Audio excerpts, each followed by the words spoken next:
Avez-vous déjà pris le temps de réfléchir au fait que la parabole la plus célèbre de la Bible sur l'argent n'a peut-être jamais été à propos de l'argent?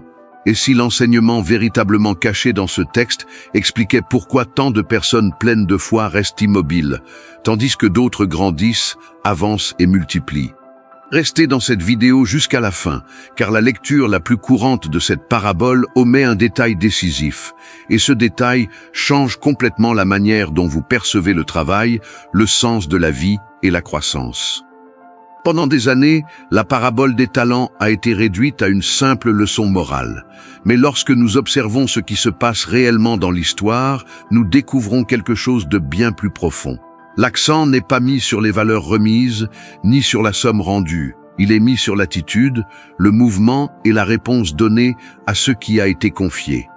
Aujourd'hui, vous allez comprendre pourquoi cette parabole parle directement d'action, de responsabilité et de croissance spirituelle. Pour saisir ce message, il est nécessaire de revenir au contexte original de la parabole. Jésus décrit un maître qui, avant de partir en voyage, appelle ses serviteurs et confie à chacun une part de ses biens. La distribution n'est pas égale, mais proportionnelle à la capacité de chaque serviteur, ce qui montre clairement que l'attente n'est pas la comparaison, mais la responsabilité. 2 d'entre eux reçoivent les ressources et passent immédiatement à l'action. Ils négocient, prennent des décisions et assument des risques. Le 3e, en revanche, choisit un chemin différent. Il creuse un trou et enterre ce qu'il a reçu, pensant agir avec prudence. Rien dans le récit ne suggère que le maître attendait de la passivité.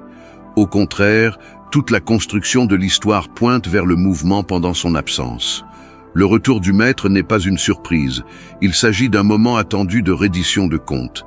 Et c'est précisément à ce moment-là que la parabole commence à révéler tout son poids, mais déstabilise et à redéfinir la logique centrale de l'enseignement. Le problème apparaît lorsque cette parabole est interprétée uniquement comme une leçon sur l'argent. Au fil du temps, l'attention s'est déplacée vers les montants reçus et rendus, comme si l'enseignement principal se trouvait dans la somme finale présentée au maître. Cette lecture simplifiée semble sûre, mais elle cache le point le plus important de l'histoire. Lorsque tout est réduit à l'argent, on crée l'idée que la fidélité signifie seulement conserver, ne pas perdre, ne pas risquer. Cette mentalité forme des personnes qui attendent l'approbation pour ce qu'elles ont gardé et non pour ce qu'elles ont construit. C'est exactement cette logique qui paralyse aujourd'hui de nombreux jeunes. Les idées restent stockées, les projets sont reportés et les opportunités sont enterrées sous le prétexte de la prudence. La parabole, cependant, ne loue pas celui qui préserve intact, elle met en valeur celui qui agit. Et cette différence subtile change complètement la manière de comprendre la foi, la responsabilité et la croissance. Le tournant de la parabole se trouve dans un mot qui reçoit rarement l'attention qu'il mérite, négocier. Les 2 serviteurs approuvés ne se sont pas contentés de garder ce qu'ils avaient reçu, ils l'ont mis en mouvement. Négocier implique le choix, la stratégie, l'exposition et le risque. Rien dans ce processus n'est passif ou automatique. L'éloge du maître ne vient pas du fait que les valeurs ont doublé, mais du fait qu'il y a eu une action consciente. Ils ont compris que recevoir quelque chose ne signifiait pas le protéger, mais le développer. La fidélité démontrée ne se trouve pas dans le résultat isolé, mais dans la disposition à agir pendant l'absence du maître. Ce détail révèle un principe essentiel. Dieu ne confie pas des ressources pour qu'elles restent immobiles. Il confie en attendant de la croissance. Il n'existe pas de neutralité dans la parabole. Soit il y a du mouvement, soit il y a de la stagnation. Et c'est précisément cette logique qui relie l'enseignement biblique au monde des affaires, non comme une recherche de richesse, mais comme un exercice de responsabilité, de vision et de décision continue. Le 3e serviteur n'a pas perdu le talent. Il ne l'a pas gaspillé, il n'a pas mal négocié, il n'a rien fait de mal aux yeux des hommes. Pourtant, il a été le seul à être réprouvé. Cela parce que son choix était motivé par la peur, même lorsqu'il semblait être de la prudence. Il préfère ne pas risquer, ne pas décider, ne pas s'exposer.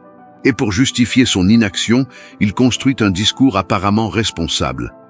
Enterrer le talent a été une manière de se protéger, mais cela a aussi été une manière de nier le but de ce qui lui avait été confié. La parabole montre clairement que le problème n'a jamais été la taille du talent, mais l'absence de mouvement. La peur paralyse, crée des justifications et transforme la passivité en fausse obéissance. Ce comportement résonne encore aujourd'hui. Beaucoup choisissent de ne pas commencer, en attendant une sécurité totale, une approbation parfaite ou des conditions idéales. Ainsi, les talents restent intacts et inutilisés. C'est à ce moment-là que la parabole cesse d'être ancienne et devient profondément actuelle. Lorsque la parabole est transposée dans la réalité actuelle, le sens des « dans le monde » s'élargit naturellement. Il ne représente pas seulement l'argent, mais tout ce qui est confié à quelqu'un avec une attente de développement. Les compétences, les idées, la créativité, le temps, l'accès à l'information et les opportunités entrent dans ce même principe. Personne ne reçoit quoi que ce soit par hasard, et personne ne reçoit exactement la même chose qu'un autre. L'histoire montre que la mesure n'est pas l'égalité, mais la capacité. Chaque serviteur a été évalué selon ce qu'il a fait avec ce qu'il a reçu, et non selon ce qu'il a reçu en soi. Cela élimine la comparaison et place l'accent sur la responsabilité personnelle. Commencer petit n'a jamais été le problème. Rester immobile, oui. Pour les jeunes chrétiens et les nouveaux entrepreneurs, cette lecture change tout. Le talent peut être une idée simple, un projet initial ou une compétence encore en développement. Ce qui définit l'approbation, ce n'est pas la taille du commencement, mais la disposition à mettre en mouvement ce qui est déjà entre les mains. À mesure que la parabole progresse, un schéma clair devient évident. Le maître confie, s'absente et revient en attendant de la croissance. Il n'y a aucune surprise dans ce processus, seulement une reddition de compte. Ce qui est valorisé, ce n'est pas le point de départ, mais le chemin parcouru. Chaque serviteur est évalué de manière proportionnelle, selon la responsabilité reçue. Ce détail est essentiel. Dieu n'exige pas des résultats identiques, mais il attend une fidélité active. La croissance dans la logique biblique n'est pas une pression, c'est une conséquence naturelle du mouvement. La stagnation, en revanche, révèle la peur et une déconnexion du but originel. La parabole ne présente pas la croissance comme une option. Elle la traite comme une réponse attendue. Recevoir implique agir. Agir implique développer. Et développer implique mûrir. Cet enchaînement montre que le royaume fonctionne par une expansion consciente et non par une conservation passive. C'est cette compréhension qui prépare le terrain pour la question finale, celle qui traverse les générations et ne peut être ignorée. À la fin de la parabole, une vérité demeure impossible à contourner. Le maître ne demande pas combien chaque serviteur possédait, mais ce qui a été fait avec ce qui avait été confié.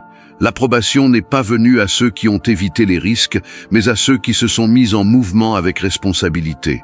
Et la réprimande n'a pas été adressée à ceux qui ont essayé et échoué, mais à celui qui a choisi de ne pas agir. Face à cela, la question surgit de manière naturelle et silencieuse. Qu'as-tu fait du talent que tu as reçu ? La parabole montre clairement que, dans la logique biblique, perdre en essayant n'a jamais été le plus grand problème. Le véritable échec a toujours été d'enterrer, de s'arrêter et de justifier sa propre stagnation.